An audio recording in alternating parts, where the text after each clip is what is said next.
প্রতি বছর ধারাবাহিকভাবে আফ্রিকার সঙ্গে চীনের বাণিজ্যিক লেনদেন বাড়ছে।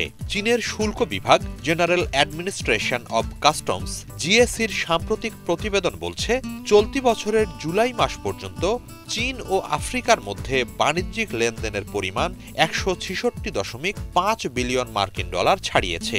গত বছরের একই সময়ের তুলনায় তা ৫.৫% বেশি। জিএসির পরিসংখ্যান অনুসারে ২০২৩ সালে চীন ও আফ্রিকার মধ্যে বাণিজ্য ছিল রেকর্ড ২৮২.১ বিলিয়ন মার্কিন ডলার। এবছর তা আরও বাড়বে বলে আশা করা হচ্ছে।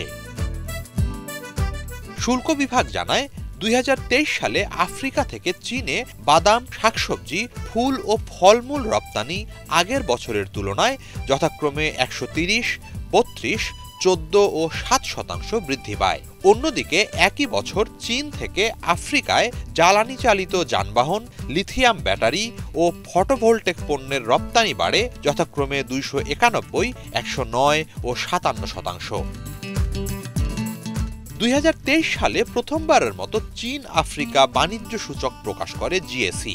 এই সূচক অনুসারে ২০০০ সালে দুই অঞ্চলের মধ্যে বাণিজ্যিক লেনদেনের পয়েন্ট ছিল মাত্র ১০০। ২০২২ সালে তা বেড়ে দাঁড়ায় ৯৯০ পয়েন্টের বেশি। টানা ১৫ বছর চীন আফ্রিকার সর্ববৃহৎ বাণিজ্য অংশীদার বলে জানিয়েছে জিএসি।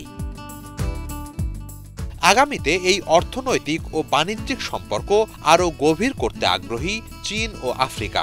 এ লক্ষ্যে সেপ্টেম্বরের ৪ তারিখ থেকে বেইজিংয়ে ৩ দিন ব্যাপী এক সম্মেলনের আয়োজন করেছে চায়না আফ্রিকা কোঅপারেশন ফোরাম।